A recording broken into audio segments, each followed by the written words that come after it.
Hey, everybody. This is Bob Bain and Joe Massi for the 40 Years and 40 Beers podcast. Today is Friday, February 28th, and this is episode 5. What's up, buddy? What's up, man? Finally got I think we finally on a good virtual setup now, right? Microphones, good, better cameras. Nothing much, man. I'm just chilling. So look, I started a new drink. This is red wine and lemonade. Okay. Calling that the Red Wedding. I like it. I'm going with the traditional rum and Coke today on a Friday afternoon. Cheers, buddy. Nice. Yes, sir. Cheers. So I was thinking about something this week, and I don't care what men say. All right. You either done it once. All right. We've talked about this already this week. Yeah. You've either done it once, you do it all the time, you do it seldomly. But any man who says he's never done this is a goddamn liar. Sitting down to pee. Yeah. I mean, how many times a week? Because listen, there's no shame in my game. I would say every morning when I wake up at 5:30 and I go to the bathroom before I get ready for work, I am like stumbling through the house. Yeah. I'm not going to sit there and get stuff all over the toilet seat and God knows where. I'm going to sit down. I'm going to relax. I'm going to enjoy myself. I'm going to start my morning. What are your thoughts on this? No, I agree. And the whole group chat admitted it.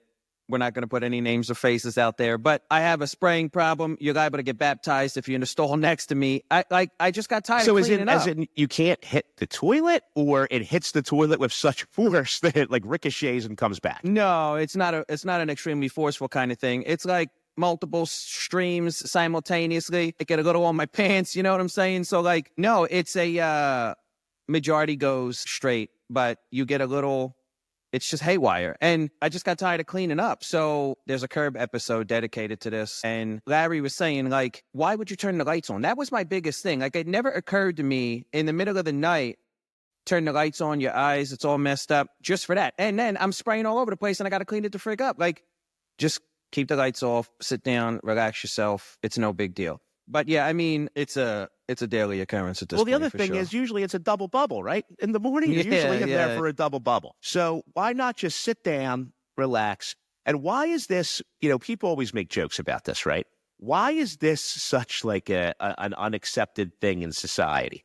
It's like a guy who likes a well-done steak. I think it's the most ridiculous thing in the world. But if that's the way he wants to eat it, that's the way he wants to eat it. If I can't eat it any other way, but right? If I want to sit down to pee, why can't I sit down to pee? Yeah. And I'm not saying I do it all the time. I'm just saying in the morning. Only at the crib. It's off limits outside the crib. This is 100% accurate. You cannot do this unless you're at home field. It's just like, listen, I don't know. Home field I don't advantage, know about you. I can't even take a deuce away from the home field. I could shit anywhere in the world. I could shit anywhere in the world. No, really? No, absolutely. Porta potty doesn't matter. I could shit anywhere in the world. So without reservation, just boom, you're good to go. Yeah. What do you mean reservation? What's that even mean? A reservation or a hesitation reservation. You're just like, you know what? I don't care where I am. I can just go wherever I want. It doesn't matter to me. I mean, like, don't get me wrong. Like, if you're, if you're at a couple's house and you just met them for the first time, there may be that embarrassment factor where, like, I'm about to blow this joint up and then I got to go back out there. Or like the couple sitting in front of the door at the restaurant knows you were in there longer than expected. I have that. Like everybody has that slight embarrassment factor of like, they're going to know I was in there for an extended period of time or they're going to smell it or whatever, blah, blah, blah. But the physical act of going to the bathroom, I could do it anywhere in the world. My kids, they will not poop in school. They wait to come home. I can't. How could you hold it for 8 hours? So, I mean, I've done it. I mean, I've absolutely done it, but not intentionally 5 days a week just because you skeeve. So is it like a phobia? Like have they ever done it? Or do they just not, is it not even like on their radar? They wait. I don't know. It's just, I don't think it's a phobia. No, it's not just a school problem. They're not comfortable pooping outside the house at all. And I'm saying I'm the exact opposite. I'm comfortable doing it anywhere. It just never, this thought that I have to go and I'm going to hold it until X number of minutes or hours later when I get home and I might have to be the one driving. Like, it's just bananas to me. Like, there's no way on God's green earth that I'm waiting if I have the opportunity. Now, here's one of the questions I have. So we all, I think, get caught up when we're taking a deuce and you get caught up in the iPhone shuffle, right? Where you're all of a sudden you're there for 20 minutes. Do you think anybody gets caught up when they sit down to pee? Are they done for 15 minutes and still sitting there scrolling through the phone? Are there people who actually, because we've confirmed this on the group chat, we're not going to name any names. We know a certain individual who sits down to pee and scrolls through his phone.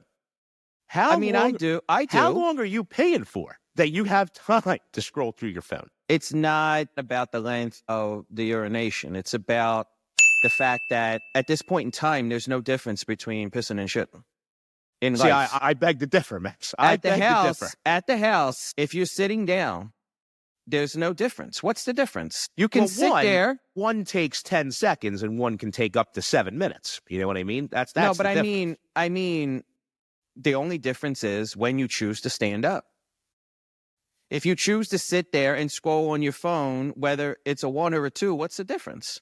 So I don't know. I don't do it every time. I can't poop without the phone or a magazine or something. I can't do that. But I don't scroll on the phone every time otherwise. But I mean, I've done it before. Definitely, I've done it before. Okay. Now, how many do you think every man's done it? Yeah. Every guy our age. Do you think there's a man out there who, and I'm not saying there aren't people out there who aren't not going to admit it. There's people who just think it's not masculine that's the thing. Or whatever. You have a whole group of people that are just not comfortable admitting it. And I don't know why. Like there's several things. Are they lying? Are they lying?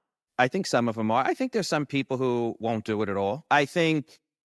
But again, that curb episode changed my life because it had never occurred to me before. I went 20, 25, 30 years turning that light on in the middle of the night, it killing my eyes, and it never occurred to me, like, you should leave the light off. Never occurred to me once. And then, so maybe some people just have to hear it out loud, but there's a handful of things that have always been in polite discussion in North America, like how much a man makes and brings home a year, sitting down to go to the bathroom. There's a handful of things, how you take your steak, although that's not as controversial as anything else. But there always been a handful of things that people are just, men especially, are not comfortable talking about. Women will talk about all that stuff. They don't really care. They don't have that same ego or bravado like we do. Yeah, no, I agree. I mean, and it's funny talking about like stigmas and how people, just don't want to admit certain things. Like, I was saying this to somebody the other day, and I don't know if this is a good way to live, a bad way to live. One thing I've really come to understand lately is I honestly don't care what anybody thinks about me besides my wife and my 2 kids. And I think when you think that way, life kind of just gets a little bit easier and you don't take yourself seriously, right? It's like right now we're talking about 2 men who admit that every morning they sit down and take a pee. You know what I mean? Yeah, I mean, I'm not as free with that as you are. But I'm making an attempt specifically for the podcast. But it's the truth, though. Like, I'm not going to lie. First of all, because nobody gives a fuck about us or our families or what we do, and it's like nobody cares. See, you know what I mean? Like, that was the best advice that what's the name gave C. It's like nobody cares. And he's right. Like, it's been like that forever. Like, it has been. Outside of your little tiny bubble. And hopefully, this platform allows us to make that bubble larger and larger over the next several years. But outside of your bubble, nobody could give 2 shits about what you're doing. No, and don't get me wrong. I mean, we're even really fortunate to have a pretty tight-knit group of friends, close friends. We've been friends for, 30 years. And even then, like, you know what? If somebody in our group didn't like me, didn't, for some reason, didn't want to be around me, would it hurt my feelings a little bit? Yeah, but at the end of the day, hey, buddy, you got to live your life. Yeah, you're not going to lose sleep. It's not going to change your family, your career path, none of that stuff. So I'm the same way. We don't have to work at it. That's the beauty of the friendship we all have, right? The 6 or 7 of us, we don't have to work at it. But yeah, like if one, like there's been a couple guys over the years that have dropped out of the group chat, stopped associating with us, and it hasn't changed the core remainder of the group one bit. You know what I'm saying? Like, we'll drop their names here and there. We'll still try to reach out, but it is what it is. I mean, don't get me wrong. Like, if somebody's mother passes away, I'm going to be the first one at the funeral, but we don't interact with it. The group chat, somebody's firing off in the group chat every 20 minutes. We started the group chat when the virus started. So every 20 minutes for It the was last actually 5 Vinny, years. I think, right? It was Vinny It started was me. Don't ever Was disrespect it me you? like that again. Sorry, Yeah, don't yeah. ever disrespect Vito's cat again. But if you think about, one of the 7 of us has been talking to the group every 20 minutes for the last 5 years. That's fucking remarkable. It is. It is. Yeah. No, And it's yeah, one of the like I greatest don't things. take, like you're saying, I don't take that for granted. But if 7 turns into 4, you got to continue to move forward. You know what I'm saying? At the same time, for sure. No, Yeah. I agree. You know, we're going on this Brokeback Mountain camping trip next week. You know, it's me and I can't wait to pop in on you guys. 3 other male individuals. Now, 2 of us are definitely, I'm an experienced camper, you know, another individual is, I guess we'll call him semi-experienced, right? Yeah, but there's a cabin with electricity. How So experienced it's do you not need a to be? cabin. It's called a lean-to, which lean-tos It's a mini cabin, No, there's nothing in it besides, there's 4 walls and a floor. but there's electricity. There's not electricity. Really? That's for the next trip where we all go. Yeah, I can't go without electricity. You I know, can't this get down is like this that. is like the primitive deal in the winter. I mean, we're going the first week of March. How are you guys staying warm at night? So there's a wood stove in the lean-to. Oh. So all the lean-tos I've always seen have always been 3 walls and a floor. So the front is usually open. Get the fuck out of here, bro. So there wasn't really a heating source in the lean-to. You would usually have to, you know, build your fire in front of the opening and then find a way for the smoke to obviously not go into the lean-to at night because you would suffocate. But in Vinny's this instance, crazy with that yeah, shit, in this dog. instance, we're going to have an actual wood stove in the lean-to, which will already have an exhaust running out of the roof of the lean-to. So you put your wood in there at night, and the wood stove is metal, you know, so it heats up to a pretty high temperature. And that will heat the lean-to for the night. Now, even when we're outside, Mass, like even when we're sitting around the campfire and it's 38 degrees, you know, we're outside, we're going to have that fire built so high that it's going to feel like it's 70 degrees where we're sitting. Even outside? Okay, yeah. Even outside, absolutely. I'm looking forward to stopping by. I'm not all the crazy shit we've been saying in the chat, like the preparation and the list, and don't forget utensils, and like I just ordered this kind of sleeping bag on Amazon. None of that stuff interests me whatsoever. Like I really am not comfortable with any of this sleeping outside or sleeping in a little cabin kind of shit. But I want to try the April trip when it's a little different circumstances, a little softer for me. And then maybe eventually I'll get there next year or later this summer. Vinny's crazy with that shit, dog. Vinny be like, yeah, I just gutted a bear. I made a new jacket. Anybody want to join me? Like, yeah. I can't get down like that. You know what I mean? I didn't even bring a sleeping bag. I'm just using my caribou. I'm going to stand in the corner all night. I'm like, dog, you're fucking crazy. He's like, what am I going to do while the rest of you to sleep? And I'm like, sleep, motherfucker. This is nuts. Exactly. He's crazy. I mean, you know, that's what I would do. I mean, you know, lay down, put your head on the pillow, go to sleep. Where's there a pillow? What? You're laying on the floor. You bring, so, okay, I'm going to school you a little bit. So if you prepare yourself, camping can be a really awesome experience. I mean, you can bring air mattresses. You can bring pillows. Everything before and after sleep sounds fantastic to me. Okay. That's why Poop and I are coming down. Wait, what are you coming for the night and then going home? Yeah. I didn't even know this was a thing. So you're going to drive all the way up to like Atlantic City area. It's 90 minutes. Relax yourself all the way. We're fucking 90 minutes away. Relax. You know who you're talking to? It's one toll, dog. Relax. You're not, because you act like we're on the other side of the country. I won't even do day trips to the shore. I know, but I'm saying, like, relax with all the way up there. So, like it's in Maine.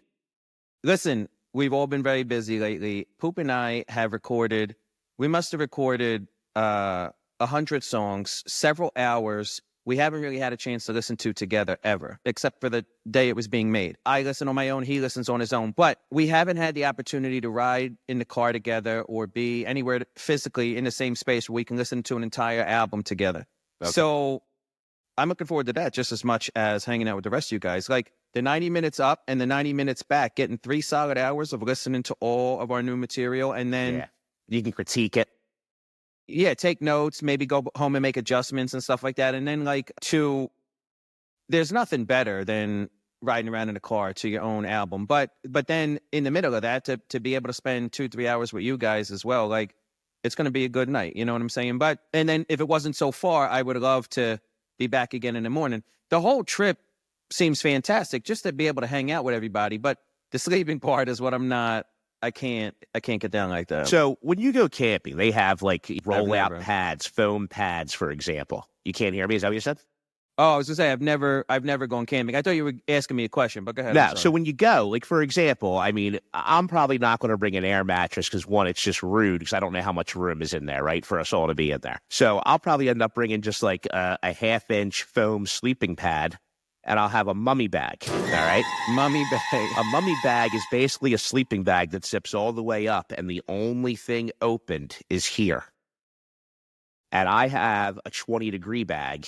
All right. So it'll keep me completely warm up to 20 degrees Fahrenheit. Is that what you had Rebel order? Yes, absolutely. Nice. That's awesome. So there's ways to be comfortable. I didn't know they existed. Yeah. And what you do is, I mean, now we're not going to have any running water there. Obviously, you know, like I said, it's going to be a pretty primitive situation. But if you bring enough bottled water, you know, you bring gallons of water, you bring bottles of water, you know, for your drinking. Also, you're in a national park. Most of your campsites are usually near a water source, a river, a pond, something. So you're going to have water available to do dishes, you know, clean your utensils. It's if you just sit back and actually think for a second, all right, how do I live comfortably in this situation? Anything is possible and anything is extremely comfortable. It's more when you work yourself up like, oh, you know what? I've never done this before. How do I, believe it or not, it's living at home just outside. Yeah. So how do you do that, right? How do you take the steps to live comfortably in an outdoor environment? It's much different. What's the difference? I mean, the difference is, right, we don't have electricity. So okay, so let me back up a second. Go ahead. You're not wrong. If it was May, I'd have no issues whatsoever. It's the lack of heat, I think, is my main problem. Number one. Number two, the lean-to changes the game for me because I wasn't comfortable sleeping on the straight up ground either, right? So like A, I wasn't hip to the mummy bag situation. That's a game changer. B, I'm thinking we're going to be on the ground in a tent and there's just a thin piece of nylon separating me from bugs and the dirt and all that kind of stuff. And then it's the extreme cold. So if we're in May and we're in a lean-to, all that goes out the window. Those are the only three issues I have is the cold, sleeping on the ground, and then not being able to cover yourself properly enough so that you get something in your ear or you get a bug up your ass or all that kind of weird stuff. So the mummy bag, the lean-to, and warmer weather solves all my problems. Those are the only issues I have. Okay, so ready? One, the cold, the heat. What do you need to stay warm? You need a heat source, right? You know, at home, we have our gas or electric or oil heater, correct? That's our heat source. When you're out camping, your heat source is your fire. Wood is your fuel, all right? That replaces your gas, your electricity, your oil, all right? Going to your point about, you know, you're afraid about being covered up and there's something crawling in your ear, a bug, whatever. It's winter. There's no bugs out. You're actually more likely to see bugs in the spring in May. Well, but they don't really get through the mummy bag either. Well, they're not going to get through the mummy bag either. I mean, what I do is I don't leave my face out. I mean, that's just an opening. You're not rocking the mummy bag in May either, though. It's too hot. No. I mean, in May, I'm just going to use a regular sleeping bag, or sometimes I might even not use. I'll just lay on top of the sleeping bag and use a blanket. It's good to talk through it because I'm thinking May would be better. Now you got me thinking May's worse. So the fire's always going to keep bugs away, right? So you don't have to worry about that. And even but if it's too warm for the mummy bag, then I haven't solved any of my problems. Well, no, but also if you're not going to be in a lean-to in the spring, we probably wouldn't be in a lean-to, right? You don't need to be in a 4-wall, so you're going to be I didn't even know tents. lean-tos existed, dog. Yeah, and you can just be in tents. If you're clean at the campsite and you remember to always zip your tent, you're not going to have bugs in your tent, right? So see, I'm schooling you a little bit. There's always ways to relax and realize that, you know what, I know I have this concern. And that's what I'm saying is like my relaxation process is let me do the April trip where there's electricity and it's a little different and I ease into it. Who knows? This time next year, let's go on record. This time next year, I'm full fucking Fred Flintstone. I'll do whatever you and Vinny want me to do. All right. Well, the moral of this story is sit down when you pee. All right. That's what So what we're uncovering is this is a great segue into another topic. So it's not just, I've been thinking about, I knew we were going to at least spend a minute or two talking about the whole camping situation. It's not just the camping situation. I realized that there are many aspects of my life where I live in fear. So you're talking about the freedom that comes with not caring about or focusing about what other people think about you. That's different. what I'm referring to is like, I don't know if it was like, April thinks it was because I've been working from home since the virus hit. Like, she thinks that the isolation and the position that you're in for several hours a day by yourself is what brought this on. I can't really pin it on my brother. You know what I mean? He passed in 2016, and I was totally fine for several years after that. Well, not fine in terms of the grieving process, but like with this fear situation, my uncle's not doing too good, and he's sick. He's in the hospital, and so like, you know, like it hit me that it's not just this. Me being ridiculous with the camping thing. Like, I live in fear of my wife leaving, of my boss firing me, of, you know, not being in touch with my mom for 2-3 days and then walking into her house and finding her dead. Everything. Like, I don't know why. I'm like, it's like I can't enjoy the good parts. Like, I'm always waiting for that other shoe to drop. And if something goes well, then, you know, I'm waiting for something to go wrong. Like, I just can't enjoy good moments and stuff like that. So it dawned on me that with everything that's going on, it wasn't just like a weird camping or outdoors or sleeping in the cold kind of situation. It's much bigger than that. You know what I mean? And I don't know when it started. I can't really put a pattern to it, but like tons of things that are irrational and would never happen and never have happened. You know, I don't know, like that. I mean, that's pretty much it. It's like, it's everything that can go wrong will go wrong, and it's just a matter of time kind of mentality. And I know that it affects you throughout the day, and it's not something that is easy to kick or talk yourself out of. You know what I'm saying? You know, I'm really glad you brought this up, because I think this is something, especially with the brand of our podcast, right? 40 years and 40 beers. I think this is a lot of things that most men don't want to talk about, right? Especially in your 40s. I mean, we all care about our families. We all want to make sure that we're the strongest possible person we can be for our family, make sure we're always doing the right thing. And frankly, anxiety, depression, all of these things are real things.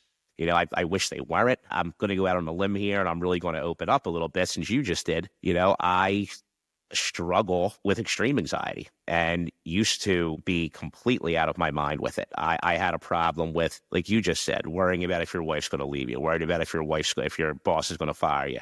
When frankly, I think you would agree, when you're having these thoughts, if you really sit down and think about it, there's no reason for you to be having them, right? Like there's no driving factor that's in your life that's like, oh my God, I did this wrong with April, so she's going to leave me, or, you know, I'm really screwing up at work. It's just the way your mind works, right? Exactly. So the same. No evidence, no proof, no suspicion, there's not even a hair or a twinge of any truth or reality connected to any of it. Now, don't get me wrong. Like when I said, one day my mother is going to pass away, and you know, but like, it's just this constant, what next kind of, you know, like you constantly keep asking yourself, what's next? And you're right. When you talk yourself through, this is irrational, this is not a normal thought to have, there's no truth to it, move on. The moving on becomes a new fear. It doesn't become fearless. You know what I mean? And that's the issue, is like you and I talked about the medication. I tried some. It didn't seem to make a difference for me. I tried a lot of different things from a medical perspective that didn't seem to make a difference for me. And, you know, like I have no idea how much truth there is or is not in like all the stuff you see on TikTok. But let's pause there for a second. You actually did find something that worked for you, or at least helped alleviate it a little bit. So I, thankfully, and this is actually not the way it usually goes, right before COVID started, I got laid off from a company I was with for 14 years. All right. And I always had major anxiety. It's one of the main things they say is what makes you like a good employee. You know, we talked about this before, you know, and when I got laid off, it went up even higher. Okay. I was fortunate enough that I got a new job within a month of getting laid off. Was there for a year, and I absolutely hated it. Okay. So then I went to another place that I absolutely hated. So now my anxiety's through the roof, going, I'm never going to be happy again at a place that I'm working, right, in my career. So I get recruited to go to a company in Prospect Park, and Guy pays me a great salary, so I leave where I'm at. And within a month, he calls me in and he's like, hey, listen, I don't know if we can keep you anymore. Really no explanation, right? And just says, I'm going to pay you for a month. I'm going to keep you on the benefits for a month. No hard feelings, you need a referral. And right away I went, oh my God, the guy couldn't afford me. Yeah. Like, the guy owes me nothing, right? After 30 days. Why would he pay me for a month and keep me on? You know what I mean? There's no reason to. It's small business. So now I felt like my mind was going to explode, Mass. I really did. I could feel my mind going at this point with my anxiety. I was pacing through my house all the time. And we're in like the second phase of lockdown at this point. We are right now. This is 2021. So it's still kind of, we're coming out of COVID, but we're still probably that second wave. Second wave. Yeah. So now one Saturday night, I'm out back of my house and having a beer. I think it was like, I want to say September. So it's still nice out. Having a beer, watching college football. And all of a sudden, my mind starts going just out of nowhere. All right, you know what? Social Security, my wife would get this for the kids. I have this much in my 401k, blah, blah, blah. I have this much in savings. I didn't even realize it, Mass. I was thinking about killing myself. Didn't even realize it at the time. And about 5 minutes later, it hit me. And I was like, wait a minute. Because, hold on, I don't mean to interrupt at such an important part, but there's a big difference between thinking about killing yourself and thinking about what life would be like when you're gone. Which one was it? It was probably more a gesture, thinking about how would the kids and Antoinette what would it look if I like? was dead? Yeah. Okay. Right? Yeah.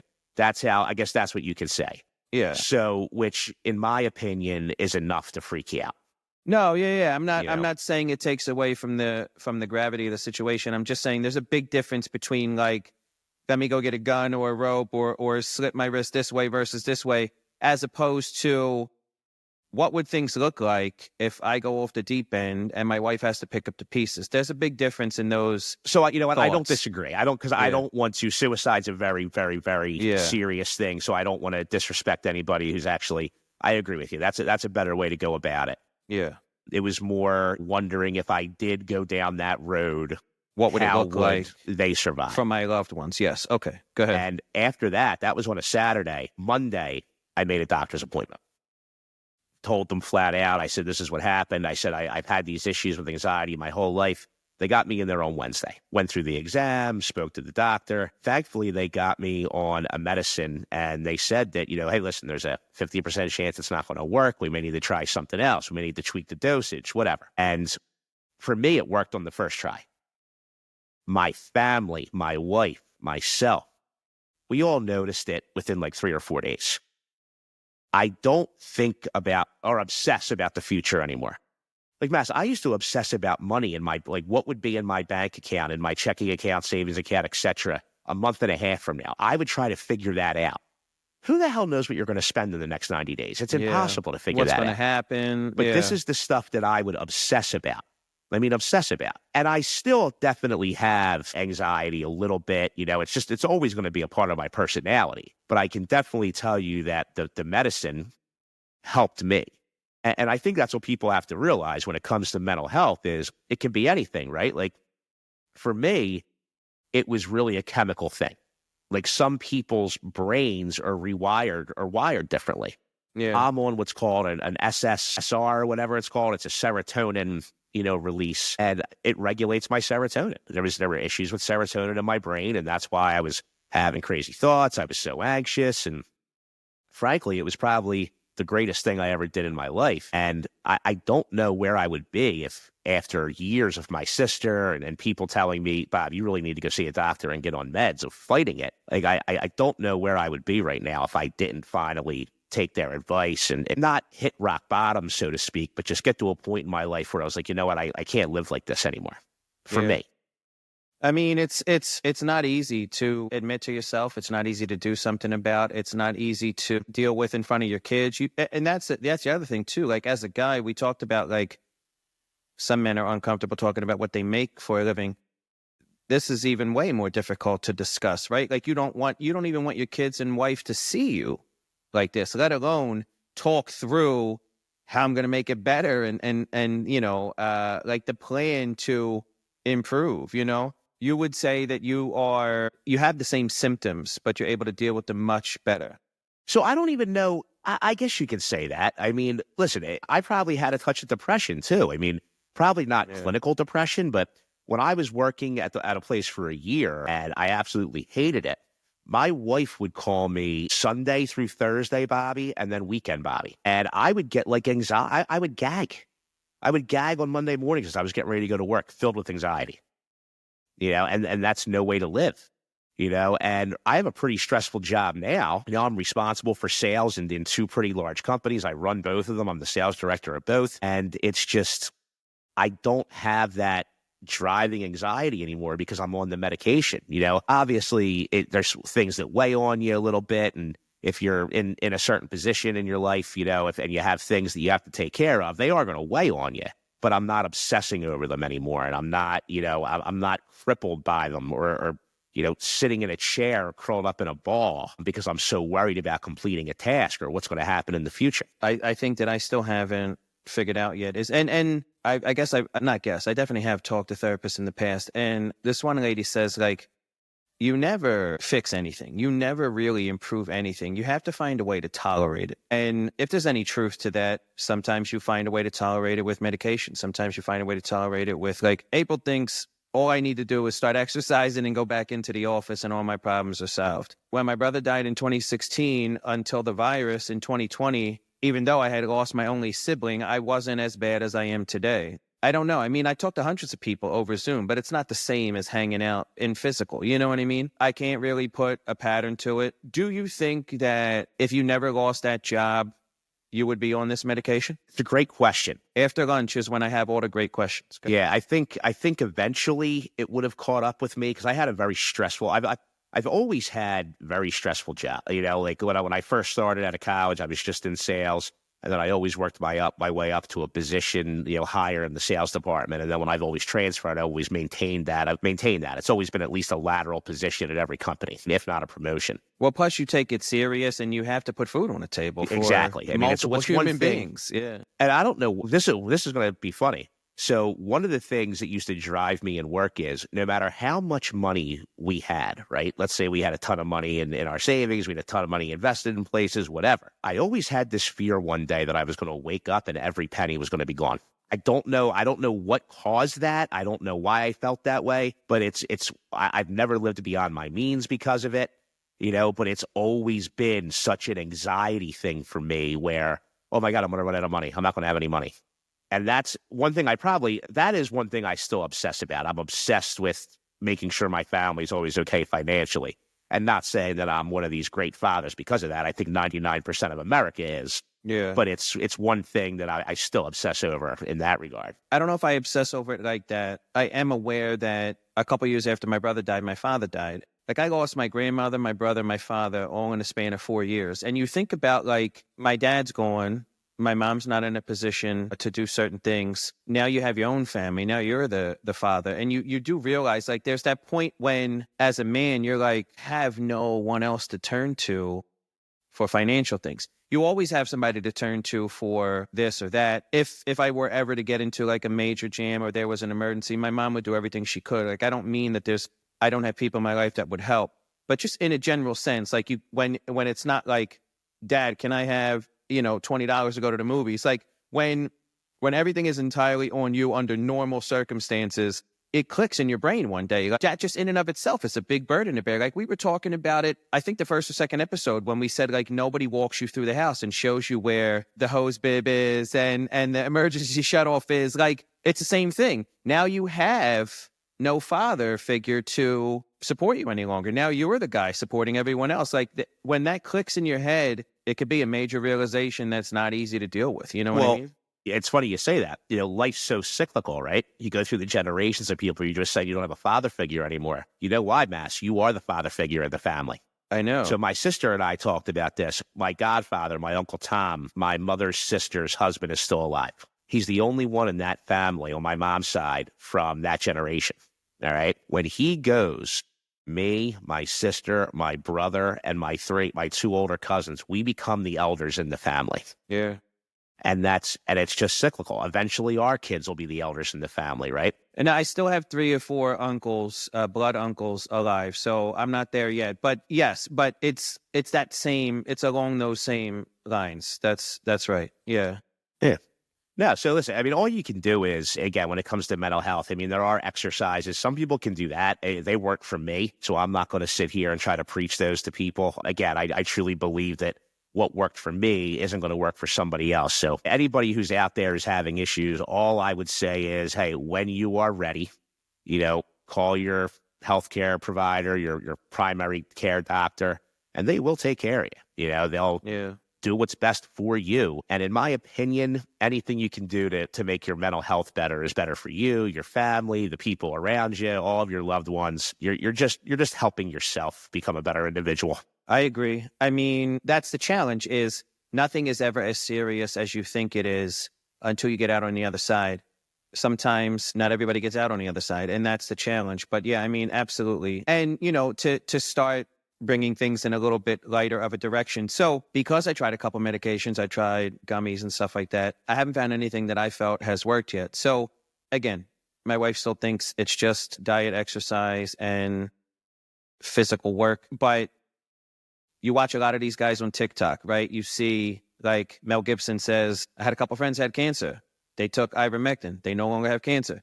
And then you see millions of things about like methylene blue and this thing and that thing. And like, they can't all be wrong, right? Like how can hundreds of people saying the same thing be wrong?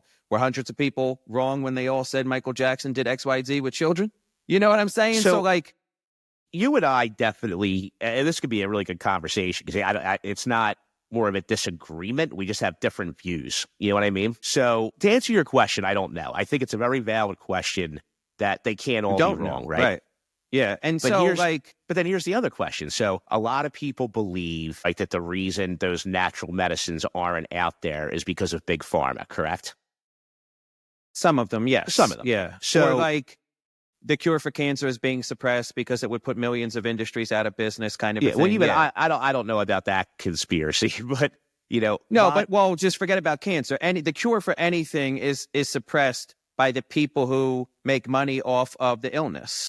No, I agree. But so my point is, it's just like anything, right? Like pharmaceuticals is a business, correct? So one of the reasons I'm hesitant to believe these things about the natural medicine and how they work is, pharmaceutical companies want to make money no matter what, and they want to keep their costs down, correct? So if their costs are down, and then they can therefore sell the prescription, the medicine, to the customer even more cheap, but there's going to be more turnover of it, right? Because people are going to use it more often. They're going to have more trust in it. Billions and billions of dollars. If this was the future, don't you think they'd be out there farming all of this stuff on their own? You know what I mean? That's the one question I have. Yes and no. If it was if it worked so well, I think the pharmaceutical companies would already be out there trying to get ahead of it, right? You don't know that they're not. You don't know that they're not really behind the sale of the thing you buy on a TikTok shop. You have no proof that they're not behind it. That's number one. Number two, it might not be that easy with all the regulations and doing. If you can assume that they're not behind it, and you can assume that they want to compete in a legal fashion, it might not be that easy to. Some of the stuff you see on TikTok says for research purposes only. CVS can't sell that. So no, I agree. I think it's a little bit of column A, B, and C. I think they might be the ones behind it. They might not be able to do the thing. Let me get my tinfoil hat. Hang on. No. We're not getting like that. The other thing is, I'm not alleging that any of this stuff works. I'm saying, why not just be open to trying it? I don't disagree with you. And if it works, it works. What if the medicine your doctor gave you didn't work? What would be the next thing that would cross your mind? I need to try another medication. So I probably would have went to another pharmaceutical, which is funny because I'm so anti, like narcotic and pain pill. And some of these things that they're giving me, are benzos. And so they are narcotics. Well, you don't have to get into specifics. I'm just saying, generally speaking, if medication 1 doesn't work, you try medication 2. Correct. And that's all I'm saying is, so like, what's the harm in putting a little ivermectin on a cracker and seeing what happens? You know what I'm saying? Like, or putting a little methylene blue in your water and seeing what happens. Yes, yes. You know, well, that's the. But why is it that you believe your doctor is not going to steer you in a direction to end up with a tail, but Joe Rogan is? So I believe it because I believe that these pharmaceuticals and these drugs have been tested, you know, and you're not going to be 100% accurate in everything, right? I mean, we've learned that from the gate. Nobody's perfect.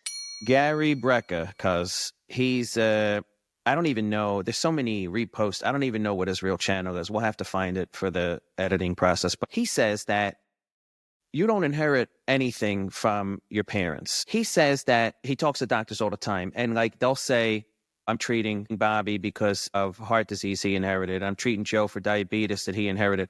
And then he says to the doctors, like, everybody's treating somebody for something that they inherited.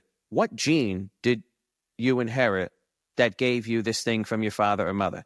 And no one can answer the question. And his perspective is like, isn't it a DNA thing?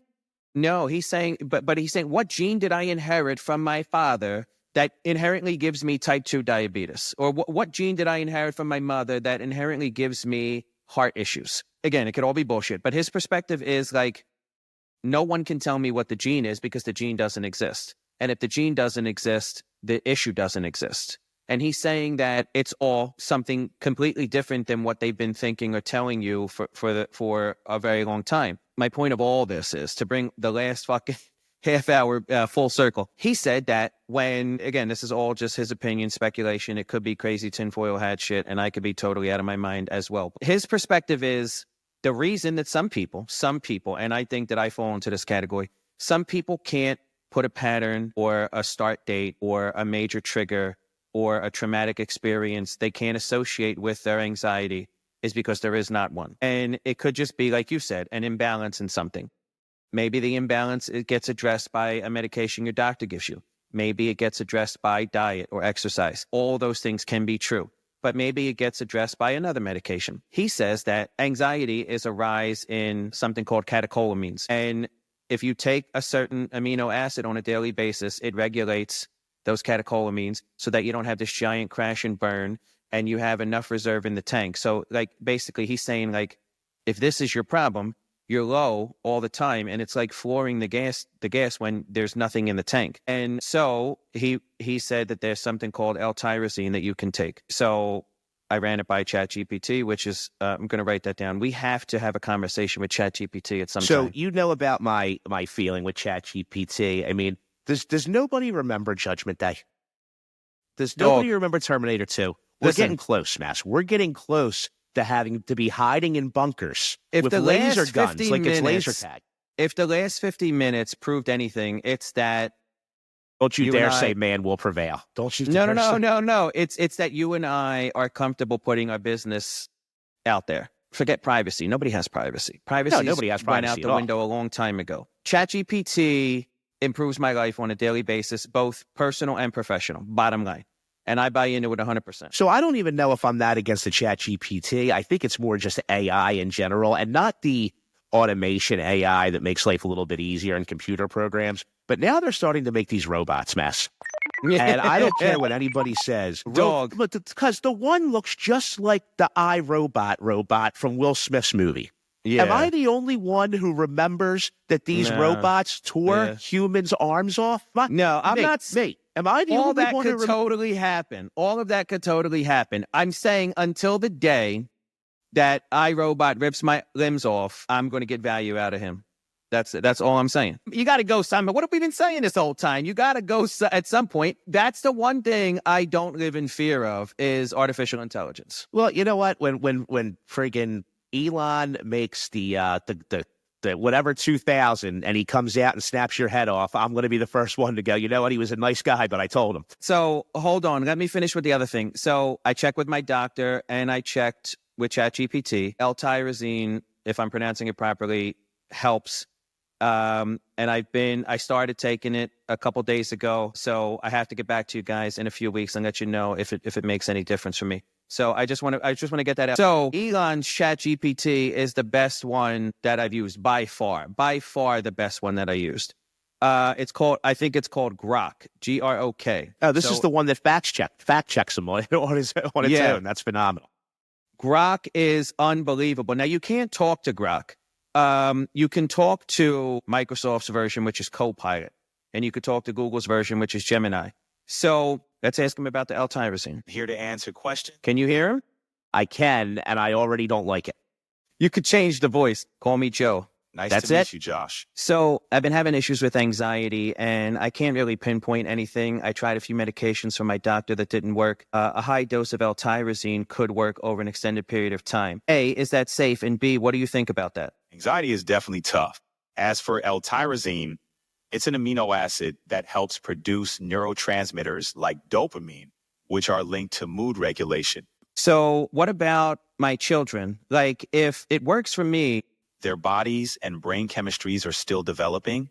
So what works for adults may not be safe or effective for them, especially those involving supplements or medications. And you could just go on and on like So that. it's You could interesting. change topics. It sounds like it's very similar to one of these SR, things that I'm taking. But that's what I'm saying. We're already there. So that's interesting.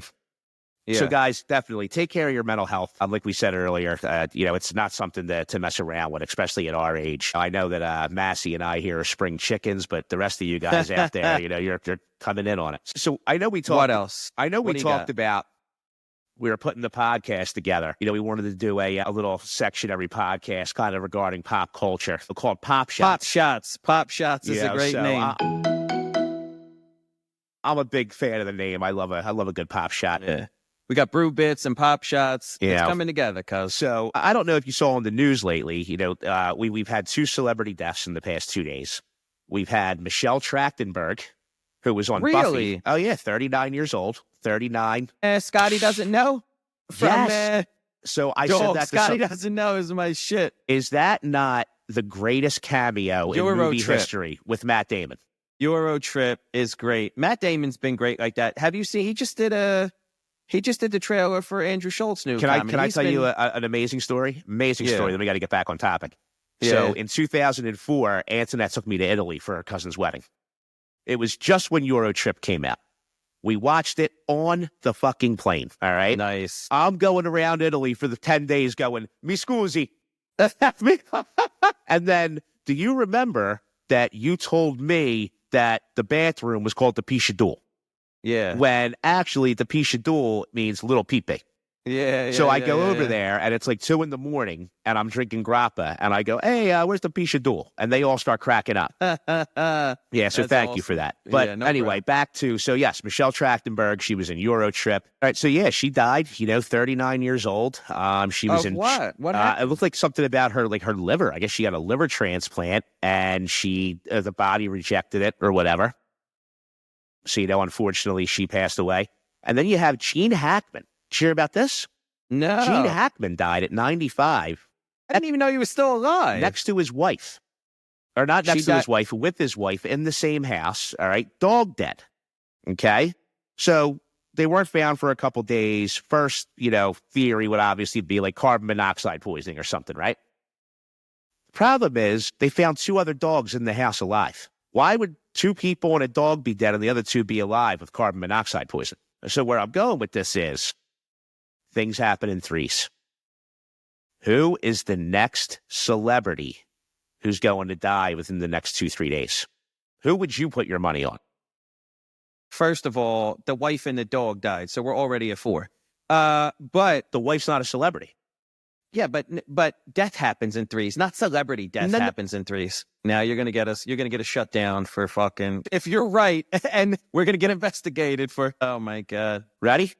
Yeah, drums please. No, I'll do that with the effects. Clint Eastwood. That's a great, you can't just throw a softball up at an old person. Let's get a little more creative. Okay, Diddy. I'm gonna go crazy with I don't know, Amy Schumer. Something you wouldn't expect. You know what I mean? She lost a lot of weight recently, hasn't she? She looks great. No, because she's sure? Puffy AF in that Who fucking am I thinking of that who lost a lot of weight? video. Is that the girl the movie from Pitch Perfect Who lost all the weight? Rumor? Willis? Yeah. Not Wilson. Wilson? Whatever. Rebel Wilson. Willis, Rebel Wilson. Yeah, something like that. No, She Willis lost is a lot of the weight. dog. No, Amy Schumer is puffy as shit in the Kind of Pregnant movie on Netflix that just came out. I don't know if she's faking pregnant, so she's not really pregnant in the film. I don't know if she just recently had a baby or what's going on, but she was puffy as shit in that fucking movie. There's no way she lost weight. All right, so there we go. There's our list. We're gonna have either Clint Eastwood, Diddy, or Amy Schumer is gonna pass away in the next 3 days. You heard it here first. All right. Oh my God. In other news, what a horrible first, what's it called? Topic? First segment of Pop Shots. Yeah, it was fantastic. Is celebrity death. All Go right. ahead. So, and then in other news, have you heard about this Mary-Kate Cornett case from Ole Miss, University of Mississippi? No. So, this poor girl, beautiful girl, 18 years old, freshman at Ole Miss, has a boyfriend. And I guess this internet rumor started somehow that she slept with her boyfriend's father. All right. And it escalated so much that her parents had to leave Texas, fly to Ole Miss to console her and make sure they're there for her. Obviously, the father's involved now, or they're involved. The boyfriend's father's involved now, right? His name's all over the internet. And basically, millions of people are online cyberbullying this poor girl without a shred of evidence. All right. Why bullying her and not the father? So the father didn't say it. It was just some rumor that was started by God knows who. There's a police report now out there that they're trying to figure out who started it because it's a crime. It's like cyber stalking, cyberbullying. Wait, I thought you said had sex with. That's the rumor. It's already been proven she didn't sleep with the father. It's all a rumor that somebody who didn't like her put out into the web, the stratosphere, whatever. Okay, so my confusion was if people thought the rumor was true, they should be going after both parties simultaneously. You're saying it's already been proven that they didn't have sex, and now they're breaking her balls. Correct. And here's this poor girl, right? She's 18 years old, got the whole life in front of her, right? And this goes to my point about us, being podcasters and people who are out there, who are broadcasting content. We all want to get views, right? We all want to have as many people enjoy our content, view our content as possible. There's this guy who's on ESPN. I love him. He's fantastic. His name's Pat McAfee. All right. Pat McAfee has a global audience. All right. He has a global audience on TikTok, on his podcast. Every single day, he has a show on ESPN. Every day. So that's how large his audience is. Without a shred of evidence, this adult male goes on his show and basically broadcasts this rumor as fact into the world. That they were sleeping together. How irresponsible is that? Pat Is McAfee. he the- Pat, I'm Pat here to tell you, McAfee. do better. It's All a right? disgrace. Do better. We don't care about you sitting there, I kicked the ball into the coffin corner and now I'm going to, pretend like I hit a 7-iron into the hole. No, you have a responsibility to make sure you report the facts. Be better, Pat McAfee. Or keep your mouth shut. Remember when people just used to mind their own friggin' business? So I don't understand, how is that relevant on ESPN? Why would it even come up? I don't know. And that's the thing. It all comes up. Well, I guess because she goes to Ole Miss, so Ole Miss is a school in the SEC, a very big football school. So it's all relative once you mention Ole Miss. No, I mean, that's a big stretch. ESPN is for sports, cuz. Yeah, I mean, it's horrible. Like, why would you go out there and just deliberately... So is he the one that spread the rumor initially? He's not the one who spread the rumor, but it got picked up. So then he went out and without even verifying it, started saying, oh, did you hear the story about this 18-year-old girl who slept with her boyfriend's father at Ole Miss? And I feel like, did you say she started the rumor? No, she didn't. Somebody, for all we know, Mass, it was sorority girls at Ole Miss. Nobody knows who started it. Yeah, a friend that's pissed at her or something. Yeah. Nobody has any idea. But that's one thing. I thought you said she started it. My bad. Okay.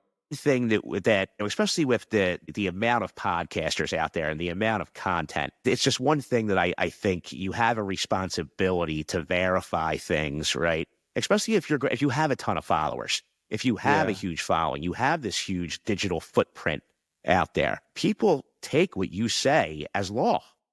So once he put this out there, how many people are now on the Ole Miss campus talking about it? How many people are now on other college campuses talking about it? Now there's people who are fathers and mothers of students who go to the school talking about it. And it all just spreads like wildfire because you, as a, responsible and respected journalist, so to speak, right? Technically, or influencer, we'll say, influencer. I was going to say, we're not calling fucking ESPN host journalists. Settle down. You're out there just broadcasting this content that you don't even know if it's true. Now, is this a common thing for him, or is this the first time fuck up? This is the first time, but like I said, he's got an extremely brash personality. I really, really like him. I think he's tremendous for college football. I mean, we all make mistakes. But this is hard something out here for a just, pimp. Pat, again, why would you even get involved in this? There's no value in this content for you. And you don't need it. Like, I could see, like somebody at our low level starts a rumor like that. You're doing it. But that's the challenge that we have is like, I want, and I believe you want, our growth to be organic. If it's not organic, it's useless. No, I agree. I want people to genuinely like our content. I don't want people to like us because of some kind of clickbait thing that we did. And I realize now it's just a matter of we're not getting enough eyeballs. But hopefully in a year or two, when we're at a point where we're getting more eyeballs, all of this from day one holds up. And that's the goal, right? I mean, that's why it's not easy. And I think, like, everybody says, like, why are you starting a podcast? There's a million podcasts. But, like, we're only in competition with ourselves. There's an infinite amount of seats at that table. YouTube is going to continue to pay Mr. Beast, even if they start paying us someday, too. Like, there's no competition. Although the market appears to be saturated, I feel like there's zero competition. So whenever you're in a saturated market, right, you have to have a niche, and just my opinion, I think our niche is that we do only have an outline and a lot of our things are not scripted. You can't calling social media, calling people with a camera in front of their face on social media saturated. It's like saying you shouldn't open up a pizza parlor because it's saturated. Everybody eats 3 times a day. It's like saying you shouldn't walk out your door because it's going to be crowded. It doesn't make any sense. There is no, I guess my point is, there is no real concept of saturation. We talked about this the other day. Everybody has a camera. Everybody has a 4K camera and an internet connection now. There is no such thing as saturation. No, I agree. We're all here. I agree. I have a great segue into this, though, by the way. I think we'll close with this. So talking about saturation, okay? I love me a great Jewish deli. Pastrami, Jewish delis everywhere, right? And it's a saturated market. So usually you got to compete, all right? Usually you compete on price, you compete on taste, whatever. But for the most part, everything's usually within a couple percentage points of each other, right? Or else how else are you going to compete? How come if I go to New York, right? I think it's Katz Deli in New York, and I get a pastrami on rye, it's like $35 friggin' dollars for pastrami, right? But if I go across the river to Hoboken, it's like 21. Did I miss something here? Yeah. Did it come from a different animal? The same ingredients? Like, probably what is the going same on bread? with New York City that everything is so much more expensive, and why? And I don't know that there's an answer to this. And people are going to go, oh, well, it's because, it's New York. And that's great. That's not an answer. The effect is everything is so expensive. What the hell is the cause? I think it's not exclusive to New York, though. I realize that's an edge case, and that's the worst case scenario, but it's not exclusive to New York. Things are up everywhere. No, Mass, it is in New York. Have you ever seen what a studio apartment costs in New York? You're talking $4,500, where a studio in Philly is like $1,100.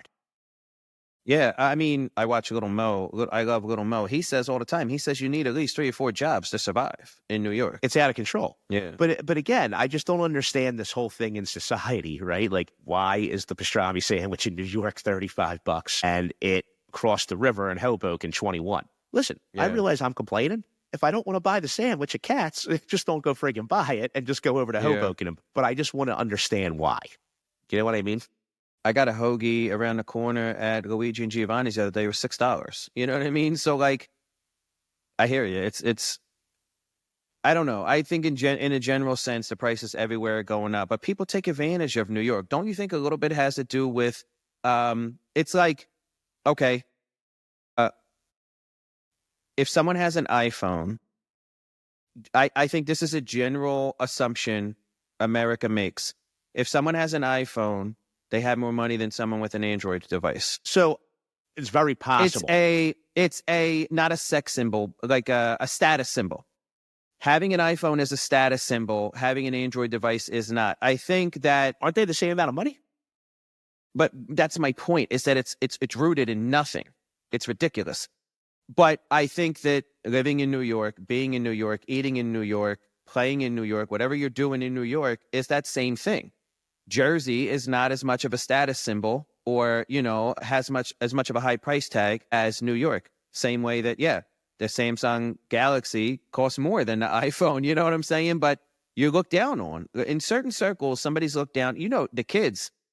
Try to give your kid a Samsung device and take it to school tomorrow and watch what happens. Like, I don't know why, it's just like that. You know what I mean? And I think that that is exaggerated. So I was hoping this wasn't going to be the answer, but the simplistic version of this answer is it costs more because they can charge more.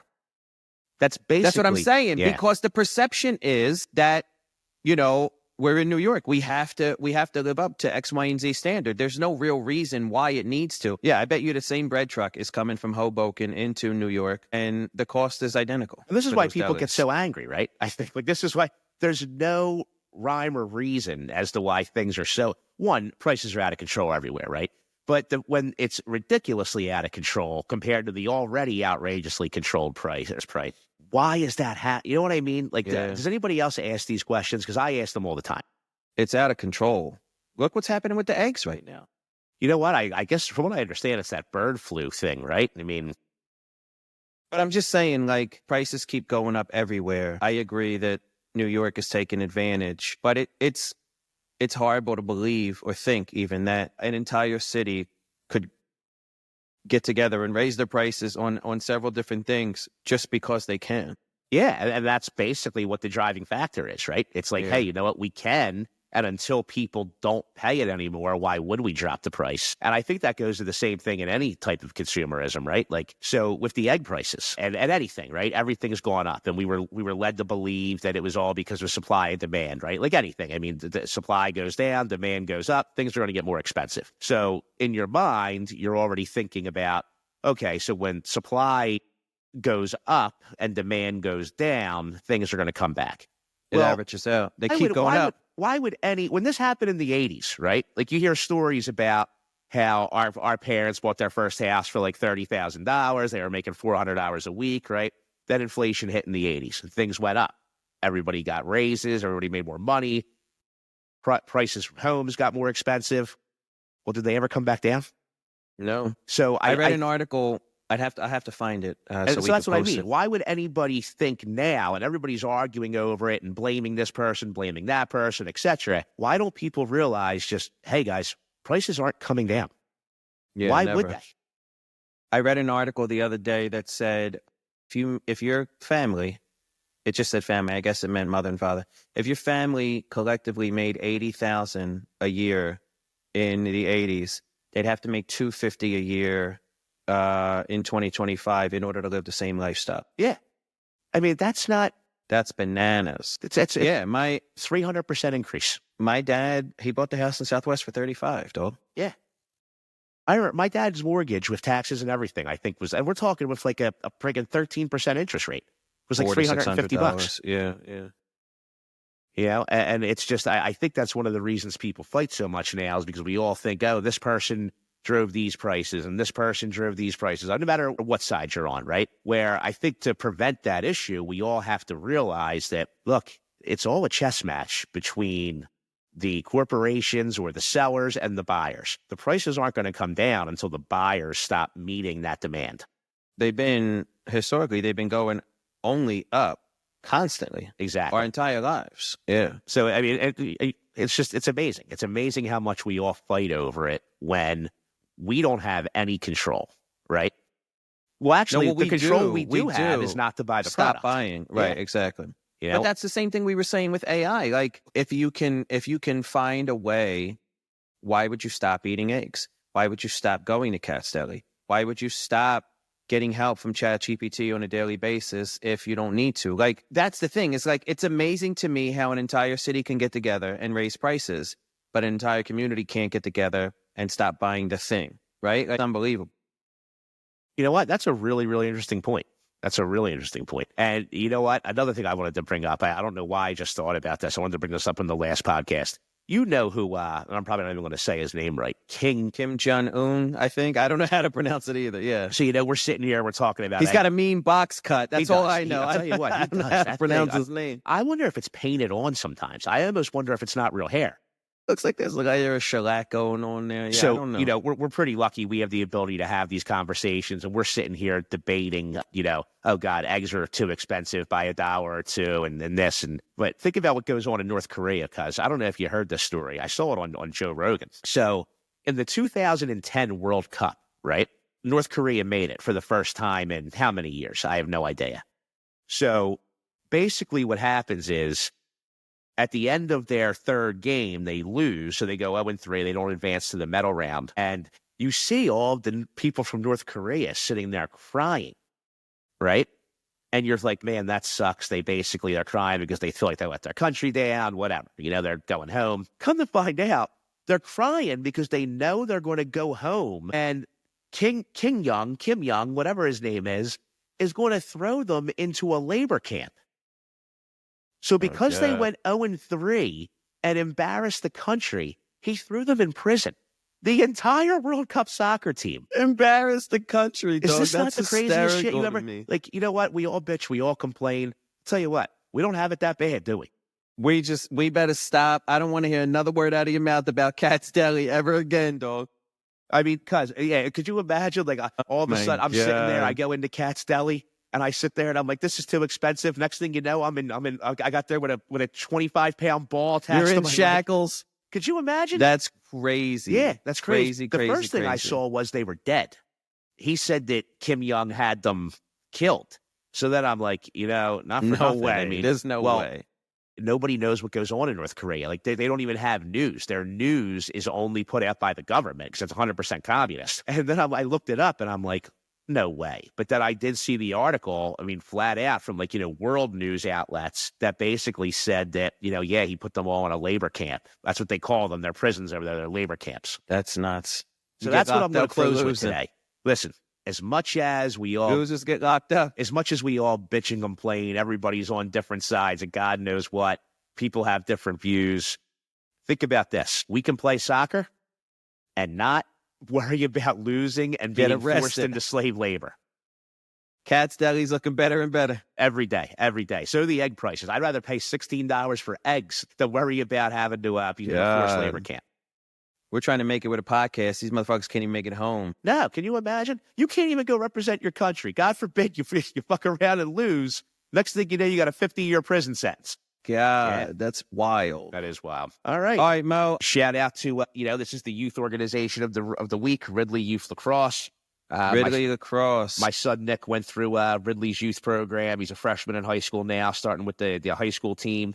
And Chippy, who's my baseball player, decided to go back to lacrosse this year in 4th grade. So, great program there for all the kids. We wish them all luck, and hopefully they have a safe and injury-free season. Yes, sir. And because we caught it on the other one, but we're not using that.